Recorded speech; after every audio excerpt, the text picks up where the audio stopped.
India TV YouTube channel को subscribe करें और बेल आइकन दबाएं। काबुल एयरपोर्ट पर फिदायन हमले में 13 अमेरिकी सैनिक की मौत, 18 घायल, मरने वालों में 12 मरीन कमांडोज। काबुल एयरपोर्ट फिदायन अटैक में मरने वालों की संख्या 72 तक पहुंची, 200 से ज्यादा घायल। काबुल फिदायन हमले पर अमेरिकी राष्ट्रपति बाइडेन का बड़ा बयान, कहा अमेरिका काबुल के हमलावरों को ढूंढेगा, उनको इस हमले की कीमत चुकानी होगी। बाइडेन का आतंकवादियों को दो टूक जवाब, कहा हम न माफ करेंगे न भूलेंगे।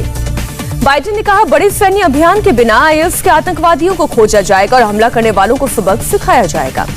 अमेरिकी राष्ट्रपति बाइडेन ने की बदला लेने के बाद, कहा अफगानिस्तान में हम अपने हितों की रक्षा करेंगे। बाइडेन बोले आतंकवादियों से नहीं डरेंगे, आतंकवादी नहीं रोक सकेंगे मिशन, काबुल से इवैक्यूएशन जारी रहेगा।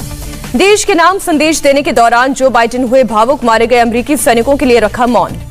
13 सैनिकों की शहादत के बाद अमेरिका में शोक, 30 अगस्त तक झुका रहेगा अमेरिका का झंडा।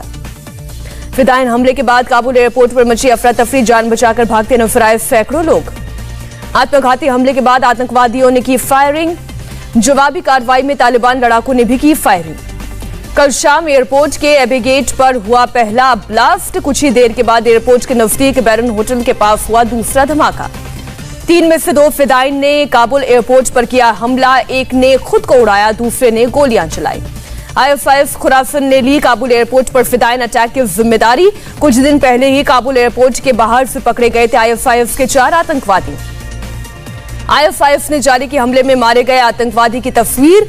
आईएसआईएस के काले झंडे के सामने एक्सप्लोजिव बेल्ट और राइफल के साथ खड़ा है आतंकवादी। काबुल एयरपोर्ट के चारों तरफ बने नाले में नजर आई लाशें ही लाशें, एयरपोर्ट की दीवार से सटा हुआ है नाला। काबुल एयरपोर्ट में धमाके के बाद मची अफरा तफरी, घायलों को ले जाने के लिए कूड़ा उठाने वाली ट्रॉली का इस्तेमाल। अमेरिकी सेंट्रल कमांड के जनरल फ्रैंक मैकेंजी ने कहा हमले के बावजूद नहीं रुकेगा रेस्क्यू ऑपरेशन, काबुल से उड़ानें भी जारी रहेंगी। अमेरिकी सेंट्रल कमांड के चीफ ने काबुल में और आतंकी हमले की जताई आशंका, तालिबान को काबुल एयरपोर्ट के पास और सुरक्षा बढ़ाने को कहा। अमेरिकी सेंट्रल कमांड के जनरल फ्रैंक मैकेंजी ने तालिबान को दी क्लीन चिट, तालिबान को हमले की जानकारी होने के संकेत नहीं। खुद को अफगानिस्तान के राष्ट्रपति होने का दावा करने वाले अमरुल्लाह सालेह ने तालिबान के दावे को खारिज किया, कहा तालिबान और हक्कानी नेटवर्क में आईएसके की जड़ें। सालेह ने कहा तालिबान का आईएस से संबंध होने से इनकार करना क्वेटा शूरा से पाकिस्तान के इनकार जैसा है। तालिबान ने अपने अकाउंट से झूठ बोलना सीखा। तालिबान ने काबुल एयरपोर्ट धमाके को आतंकी वारदात बताया, हमले की निंदा की, कहा अमेरिकी कब्जे वाले इलाके में हमला। काबुल धमाके की भारत ने की कड़ी निंदा, कहा आतंकवादियों और उनको संरक्षण देने वालों के खिलाफ दुनिया के सभी देशों को खड़ा होना चाहिए। काबुल ब्लास्ट में सभी भारतीय सुरक्षित, किसी भी भारतीय नागरिक की नहीं गई जान। छत्तीसगढ़ कांग्रेस में बड़ी हलचल, झगड़ा सुलझाने के लिए आज एक सप्ताह में दूसरी बार दिल्ली में कांग्रेस नेताओं से मिलेंगे सीएम बघेल। बघेल से पहले कई मंत्री और दर्जन भर से ज्यादा विधायक पहुंचे दिल्ली। बघेल को सीएम पद पर बनाए रखने के लिए बनाएंगे दबाव। छत्तीसगढ़ के कांग्रेस प्रभारी पीएल पूनिया के घर विधायकों की हुई बैठक। पूनिया ने कहा हाईकमान ने किसी विधायक को नहीं बुलाया है। छत्तीसगढ़ कांग्रेस अध्यक्ष मोहन मरकाम ने भी कहा किसी कांग्रेस विधायक या मुझे आलाकमान की तरफ से नहीं आया बुलावा। सिद्धू के साथ सियासी जंग के बीच पंजाब के सीएम अमरिंदर सिंह का शक्ति प्रदर्शन, कैप्टन की डिनर पार्टी में 10 मंत्री समेत 59 विधायक और 8 सांसद हुए शामिल। खेल मंत्री गुरमीत सिंह सोढी के घर रखी गई थी डिनर पार्टी। सिद्धू का झंडा बुलंद कर रहे 10 विधायक भी डिनर में पहुंचे। जुबानी जंग के बाद आज फिर नारायण राणे दोबारा शुरू कर रहे हैं जन आशीर्वाद यात्रा। सिंधुदुर्ग में शुरू करेंगे यात्रा। महाराष्ट्र के सिंधुदुर्ग में नारायण राणे की जन आशीर्वाद यात्रा पर स्थानीय प्रशासन की सख्ती, कोविड को देखते हुए लगाई धारा 144। नारायण राणे की जन आशीर्वाद यात्रा पर बोले एनसीपी नवाब मलिक, केंद्रीय मंत्री हो या कोई भी मंत्री, कोरोना नियमों का करे पालन, नहीं तो होगी कानूनी कार्रवाई। देश के 24 घंटे में 44,000 से ज्यादा नए कोरोना के केसेस आए सामने, 496 लोगों की गई जान। केरल में कोरोना के 30,000 नए केसेस, 24 घंटे में कोरोना से 162 लोगों की गई जान। एक्टर सोनू सूद पहुंचे दिल्ली, सीएम केजरीवाल से की मुलाकात। सीएम आवास पर हुई मुलाकात, उप मुख्यमंत्री मनीष सिसोदिया भी रहे मौजूद। महाराष्ट्र के सीएम उद्धव ठाकरे ने आज बुलाई सर्वदलीय बैठक। स्थानीय निकायों में ओबीसी कोटा के मुद्दे पर होगी चर्चा।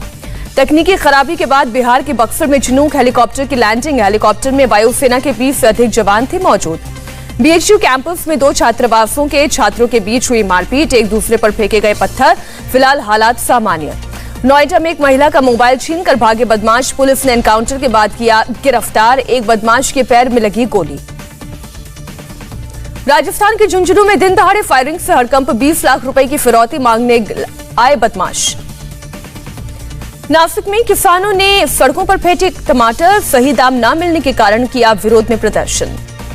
अमेरिका के कनकाकी में कोर्ट हाउस के पास हुई फायरिंग, गोलीबारी में 2 लोगों की मौत, 1 घायल। लीड्स टेस्ट के दूसरे दिन इंग्लैंड टीम ने मैच पर कसा शिकंजा, 8 विकेट खोकर बनाए 423 रन। इंग्लैंड को अब तक 345 रन की बढ़त, कप्तान रूट ने खेली 121 रनों की पारी, सीरीज में लगातार 3 मैचों में लगा चुके हैं 3 शतक। पूर्व क्रिकेटर रमीज राजा का पाकिस्तान क्रिकेट बोर्ड पर नया चेयरमैन बनना तय, एहसान मनी का 3 साल का कार्यकाल खत्म। Olympic gold medalist Neeraj Chopra ने खत्म किया अपना 2021 का सीजन, कहा ओलंपिक के बाद व्यस्त दौरे और बीमारी के कारण ट्रेनिंग के लिए नहीं मिला समय। टोक्यो पैरालंपिक 2020 में भारतीय टेबल टेनिस खिलाड़ी भवीना पटेल का शानदार आगाज, ब्राजील की खिलाड़ी को हराकर भवीना ने क्वार्टर फाइनल में बनाई जगह। केबीसी 13 को मिले पहले करोड़पति, दृष्टिहीन कंटेस्टेंट हिमानी बुंदेला ने जीते 1 करोड़ रुपए।